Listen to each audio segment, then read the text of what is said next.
Hey guys, today's book is Farfallina and Marcel by Keller. And all the little ticking you hear throughout this is my little doggy, so ignore that noise. He's eating his lunch right now. The rain fell all morning. It splattered on the pond and splashed on Farfallina's leaf. She found a dry spot and ate it.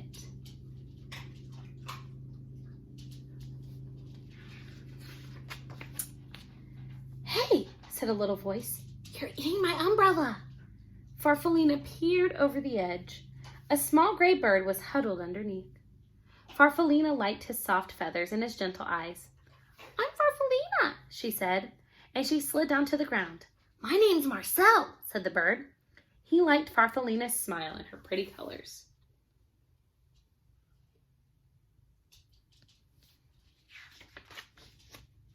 The rain turned to drizzle, and Farfallina wanted to play. "I'll hide and you find me," she said. Marcel agreed. Farfallina hid under a fern close to the ground because she knew that Marcel couldn't climb. "Now I'll hide," said Marcel when he found her, and he hid right behind the tree because he knew that Farfallina moved slowly.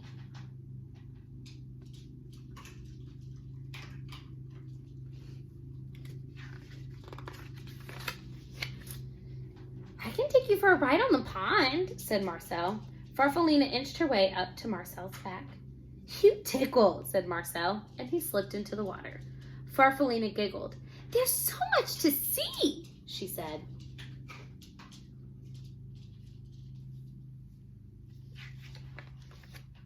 Farfallina and Marcel played together every day. They liked the same games and they liked each other. But one day Farfallina was not herself. "I'm not sick," she told Marcel, "just a little uncomfortable. I need to climb up onto a branch and rest for a while." "I'll wait for you," Marcel called as Farfallina made her way up the tree. Marcel watched until Farfallina was completely out of sight. Then he settled himself in the grass and waited.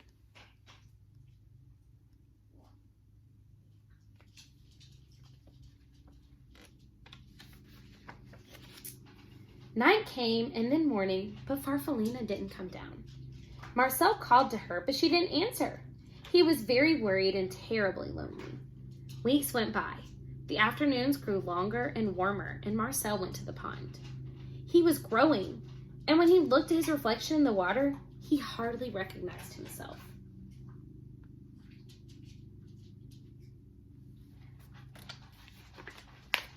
He went back to the tree every day to look for Farfallina, but she was never there, and after a while he gave up. At the top of the tree, Farfallina was snuggled in a blanket of glossy silk. She was growing too. She's way up there.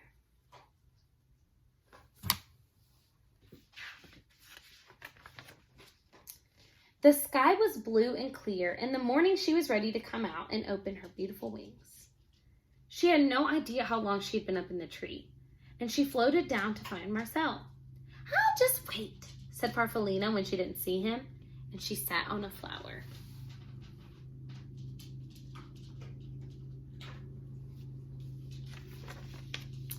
Night came and then morning, but Marcel wasn't there. Farfallina was tired and confused. She fluttered around a bit and went to the pond. The pond was glassy smooth except for the ripples made by a large, handsome goose who was swimming in solitary circles. Farfallina shivered with disappointment.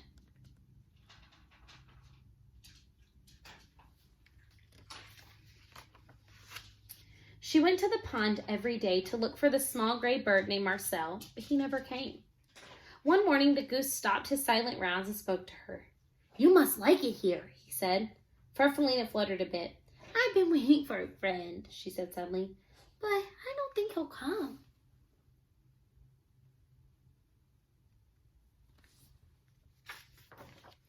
Marcel liked her smile and her brilliant colors.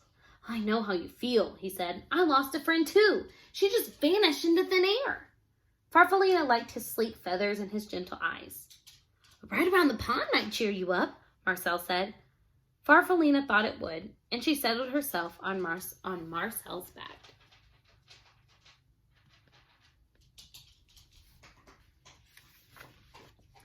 It's funny, Marcel said, but I feel as though I've known you for a long time.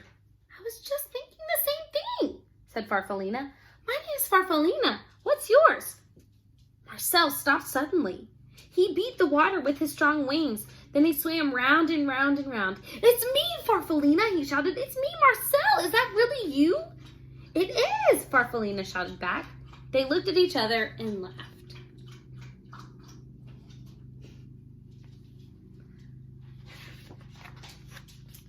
By evening, they had explained everything, and they fell asleep smiling at the stars.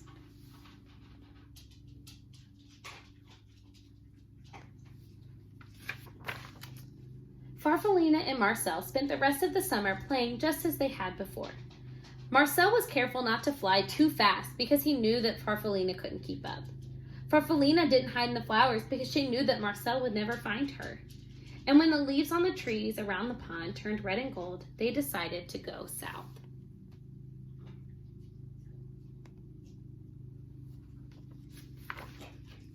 Together. The end. Sorry my doggy was so loud, but I hope you guys enjoyed this book. Bye, guys.